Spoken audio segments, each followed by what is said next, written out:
اصحاب کو بلاتے تھے تو بعض تو حضرت کی بات کو سمجھ لیتے تھے، سنتے بھی تھے سمجھتے بھی تھے، اور حضرت کی آواز پر لبیک بھی کہتے تھے، اور بعض جو تھے وہ حضرت کی بات کو سمجھ ہی نہیں پاتے تھے، نہ سنتے تھے نہ سمجھتے تھے، وہ حضرت کی آواز پر لبیک نہیں کہتے تھے۔ بہت سارے روایات ہیں کہ فلاں کو بلایا، اس نے کہا میں مثلاً اس کام میں مشغول ہوں، کسی نے کہا میں کھانا کھا رہا ہوں، پھر بلایا کہا کھانا کھا رہا ہوں، پھر بلایا کہا کھانا کھا رہا ہوں، تو حضرت نے کہا کہ کبھی تو خیرات نہیں ہوگا، ہمیشہ تو کھاتا ہی رہے گا۔ تو اس قسم کے بھی تو اثار تھے نا، لہٰذا یہ جو بعض حضرات کہتے ہیں کہ سارے کے سارا صحابہ جو ہے وہ حضور ہیں، تو حضرت امام ثامن المجد کی فرمان کے مطابق ایسا نہیں تھا۔ بعض اصحاب جو تھے وہ بہت باقسمت تھے، اور بعض جو ہیں ان میں سے حضرت کی محفل میں بیٹھنے والے منافقین کے تھے، اور پوری سورہ منافقون جو ہے انہیں کے متعلق نازل ہوئی، اور اس آیت کے بعد جو ہماری آیات کا موضوع ہے وہ ہیں ہی منافقین، پہلے مومنین پھر کفار پھر منافقین کا ذکر قرآن کے ابتدا میں آیا ہے۔ گویا کہ انسانوں کی تین قسمیں کی گئی ہیں، مومنین ان کی صفات بیان ہوئی، کفار ان کی صفات بیان ہوئی، اور منافقین۔ تو اگر سارے کے سارے آگے تھے تو یہ منافقین کے بارے میں جو آیات نازل ہوئی ہیں یہ کن کے لیے؟ یہ بھی تو انہیں لوگوں کے لیے جو حضرت کی محفل میں بیٹھا کرتے تھے، حضرت کے پاس آتے جاتے تھے۔ اگر سارے کے سارے صحابہ عادل ہیں اور سارے کے سارے اچھے ہیں تو قرآن تو اس کی نفی کرتا ہے۔ تو کچھ ایسے صحابہ تھے تو ان کے متعلق آیت یہ نازل ہوئی کہ ختم اللہ علی قلوبہم وعلی سمعہم وعلی ابصارہم، یہ ان کے دلوں پر بھی مہریں ہیں، ان کے کانوں پر بھی مہریں ہیں، ان کے آنکھوں پر بھی مہریں ہیں، یہ پیغمبر کی آواز کو نہ سنتے ہیں نہ سمجھتے ہیں۔ دوسری روایت جو ہے نا وہ صحابی رسول ابو ہریرہ سے ہے، روایت نقل کی ہے پیغمبر اکرم صلی اللہ علیہ وسلم، اور روایت بہت ہی اہم ترین ہے، اور اس کا جو مصداق ہے مفسرین نے وہ قرآن سے پیش کیا ہے۔ وہ یہ ہے کہ جب کوئی انسان گناہ کرتا ہے تو اس کے دل کے اوپر ایک سیاہ نقطہ پیدا ہوتا ہے، جب پھر دوسرا گناہ کرتا ہے تو وہ سیاہ نقطہ بڑھتا چلا جاتا ہے، دل آخر ایک موقع آتا ہے کہ وہ دل سارے کا سارا سیاہ ہو جاتا ہے، اور اب اس کے اوپر پردہ پڑ چکا ہوتا ہے۔ یہی وہ طبع اللہ ہے، یہی وہ ختم اللہ ہے۔ اب اس دل کے اوپر جو ہے محکم پردہ ڈال دیا گیا ہے، اب اس کے احساس اور علم کے حصول کے سارے دروازے بند کر دیے گئے ہیں۔ لہٰذا پیغمبر اکرم ارشاد فرماتے ہیں کہ یہی وہ لوگ ہیں جن کے متعلق قرآن نے یہ ارشاد فرمایا ہے فَرَانَ عَلَىٰ قُلُوبِهِم مَّا كَانُوا يَكْسِبُونَ، یہی وہ لوگ ہیں جن کے دل زنگآلود ہو چکے ہیں۔ رانا زنگآلود ہونا، گناہوں کی وجہ سے ان کے دل زنگآلود ہوئے، اور پھر کیا ہوا کہ وہ اصلاً ہدایت ان کے اوپر کوئی اثر ہی نہیں کر سکتی، ہدایت ان کے دلوں میں داخل ہو ہی نہیں سکتی۔ تو پیغمبر اکرم صلی اللہ علیہ وسلم نے اس طرح سے ارشاد فرمایا۔ دوسری روایت بھی ہمارے شیعہ علماء میں سے بعض نے اس کو نقل کیا ہے، فرمایا کہ مولا علی علیہ السلام سے پیغمبر اکرم نے ارشاد فرمایا یا علی انظر، دیکھو۔ مولا علی نے دیکھا، فنظر الی عبداللہ ابن ابی کی طرف نظر سے دیکھا، وَإِلَىٰ سَبْعَةٍ مِّنَ الْيَهُودِ، اور 7 لوگ تھے جو یہودی تھے، حضرت نے ان کی طرف بھی نگاہ فرمائی۔ قال حضرت نے ارشاد مولا علی فرماتے ہیں شاہدت ختم اللہ علی قلوبہم واسماعہم وابصارہم، میں گواہی دیتا ہوں عبداللہ ابن ابی اور وہ 7 یہودی جن کو میں نے دیکھا تھا، اللہ تعالیٰ نے ان کے دلوں کے اوپر مہر لگا دی تھی، پردے ڈال دیے تھے، اب وہ نہ دیکھ سکتے تھے نہ سن سکتے تھے، نہ وہ کوئی ان کے دلوں کے اندر ہدایت داخل ہو سکتی تھی۔ فقال رسول اللہ صلی اللہ علیہ وآلہ وسلم، تو حضرت پیغمبر اکرم نے ارشاد فرمایا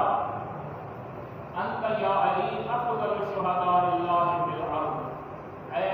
آپ اس کائنات میں اللہ کی اس زمین کے اوپر سب سے بڑے گواہ آپ بعد محمد رسول اللہ صلی اللہ علیہ وآلہ وسلم، پیغمبر اکرم کے بعد اگر کوئی گواہ ہے تو وہ امیر المؤمنین علی بن ابی طالب علیہ السلام ہے۔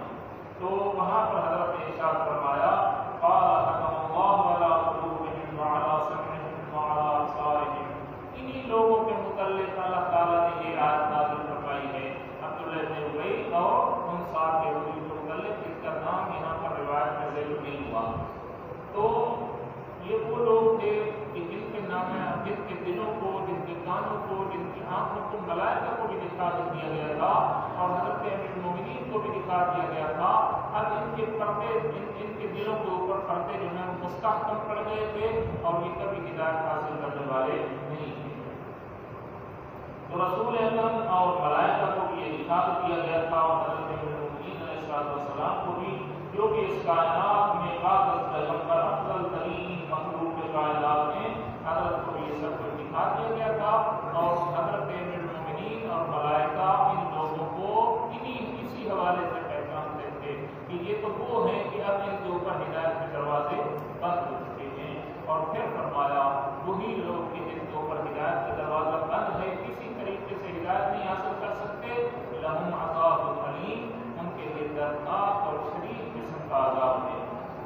لیکن بحث عمل یہ ہے کہ روایت اپنی جگہ پر درست ہے، مگر یہ بات ثابت ہو چکی ہے کہ شان نزول مقصر سے آیت نہیں ہوتا۔ یعنی یہ نہیں ہے کہ ایک شخص کے بارے میں نازل ہوئی ہے تو فقط اسی کے بارے میں نہیں، اس کے مصادیق قیامت تک ہے۔ ہر وہ شخص جو گناہ کرتا رہے گا اپنے کرتوتوں سے، اپنے نام اعمال سے، اپنے نام اعمال اور دل کو سیاہ کرتا رہے گا اور اس کے دل کے اوپر پردے پڑتے رہیں گے، تو ان کو یہ آیت ہو سکتی ہے کہ اللہ تعالیٰ ان کے دل کو بھی پردہ اس کے اوپر بھی ڈال سکتا ہے اور پھر وہ اس منزل پر پہنچ جائے کہ اس کے دل پر پردے پڑ سکتے ہیں اور اس کی ہدایت کے راستے اپنے برے اعمال کی وجہ سے بند ہو سکتے ہیں۔ مسئلہ یہ ہے کہ اللہ تعالیٰ نے تو توبہ کا دروازہ کھولا ہے، تو جو جتنا بڑا گناہ کر لے، اگر وہ توبہ کر لے، استغفار کر لے، تو خدا کا خود اپنا فرمان ہے کہ میں اس کے سارے گناہوں کو معاف کروں گا۔ جب گناہ معاف ہو جائیں گے تو دل بھی پاکیزہ ہو جائے گا۔ لیکن مسئلہ یہ ہے کہ جن کے دلوں کے اوپر مہر لگ چکی ہوتی ہے، ہدایت کے دروازے ان کے اوپر بند ہو چکے ہوتے ہیں، وہ سب سے بڑے گناہ میں مبتلا ہو چکے ہوتے ہیں اور وہ گناہ ہے جس میں شیطان گرفتار ہوا اور وہ ہے اللہ کی رحمت سے نا امید۔ اگر کوئی شخص اللہ کی رحمت سے نا امید ہو جائے تو پھر اس کے اوپر توبہ کا دروازہ بھی بند ہو جاتا ہے، کیونکہ توبہ بھی تو خداوند متعال کی توفیق سے حاصل ہوتی ہے، اور اگر وہ توفیق نہ دے تو کسی کو توبہ استغفار کا موقع ہی نہیں ملتا اور اس حالت میں وہ چلا جاتا ہے، تو وہ ایسے افراد ہوتے ہیں کہ وہ اللہ کی رحمت سے بھی نا امید ہوتے ہیں، اور جب وہ اللہ کی رحمت سے نا امید ہو چکے ہوتے ہیں تو پھر ان کے لیے جو روایات میں لفظ استعمال ہوا ہے وہ ہے شہید یا اشقیا۔ اب دیکھیں کہ حضرت المومنین علیہ السلام کے جو قاتل تھا مرحوم، اس کے متعلق پیغمبر اکرم نے ارشاد فرمایا تھا یا علی تجھے اشقل الاولین والآخرین قتل کرے گا۔ گویا کہ وہ پہلے لوگوں میں بھی سب سے زیادہ مایوس ہے رحمت سے، اور قیامت تک کتنے لوگ نا امید ہوں گے خدا کی رحمت سے، وہ سب سے زیادہ بدبخت تھا اور اس کو اللہ کی رحمت کے اوپر یقین نہیں تھا، اس لیے اس نے بعد از پیغمبر افضل کائنات کا خون جو ہے وہ سر پہ خون سنگری مطہر کو سیراب کیا اور مسجد کوفہ کے اندر ان کو جو ہے وہ شہید کیا۔ تو دوسرا وہ شخص ہے کہ جس کے متعلق پیغمبر اکرم صلی اللہ علیہ وآلہ وسلم کی خود اپنی نص موجود ہے، وہ ہے امام حسین علیہ السلام کا قاتل، کہ حضرت نے اس کے متعلق بھی ارشاد فرمایا تھا یا حسین تجھے وہ شقی ترین شخص قتل کرے گا جس کی شکل کتے اور خنزیر کے ساتھ مشابہ ہوگی، اور جب وہ مرحوم اپنے چہرے کے اوپر نقاب ڈال کر مولا کو شہید کرنے آیا تھا تو حضرت نے اسے یہ فرمایا تھا کہ ذرا اپنے چہرے سے ہٹاؤ، میں دیکھنا چاہتا ہوں کہ میرے باپ نانا کا فرمان سچ ہے، میں تصدیق کرنا چاہتا ہوں۔ جب اس نے منہ سے ہٹایا تو حضرت نے فرمایا صدق رسول اللہ، میرے نانا نے واقعی سچ فرمایا تھا، تیری شکل کتے اور خنزیر جیسی اور انہوں نے ارشاد فرمایا تھا کہ اے حسین تجھے شقی ترین شخص قتل کرے گا. گویا کہ شمر بھی جو ہے وہ نا امید ترین تھا رحمت خدا سے، اس لیے کہ وہاں پر جب حضرت بالکل آخری حالت کی اور اگر ملعون اسحاق حضرت کے قتل میں ہاتھ نہ ڈالتا تو وہاں پر بھی حضرت اس کے لیے ہدایت کے دروازے کھول رہے تھے اور فرما رہے تھے کہ اگر تو مجھے قتل نہ کرے تو میں تیری ہدایت کے لیے دعا کروں گا. لیکن اس نے کہا نہیں، مجھے تیری ہدایت کی ضرورت نہیں ہے، مجھے تیری دعا کی ضرورت نہیں ہے. جب تو نے مجھے کتے اور خنزیر کے ساتھ سے بات کی ہے تو میں بھی تجھے ایسے قتل کروں گا جیسے کسی کو قتل نہ کیا گیا ہو. اور پھر اس نے حضرت مظلوم کربلا کو موندے منہ زمین پر گرا کر حضرت کے سر اقدس کے اوپر گردن مبارک کے اوپر تلوار ماری اور حضرت جو ہے اس عالم میں شہید کر دیے تھے. دنیا میں کائنات میں ایسی شہادت کسی کی نہیں جو مظلوم کربلا حضرت امام حسین علیہ السلام کی ہے. اس لیے کہ وہ شقی ترین شخص تھا. کائنات میں ایسے شقی ترین تھا ہی نہیں جو اللہ کی رحمت سے مایوس ہو. وہ ایسا بدبخت تھا کہ جس کا خدا کی رحمت کے اوپر ایمان ہی نہیں تھا. اس لیے اس نے مظلوم کربلا کو اس طرح سے شہید کیا تھا. تو ایسے شخص ایک اور روایت میں یہاں پر آپ کی خدمت میں پیش کر دیتا ہوں کہ وہ شخص جو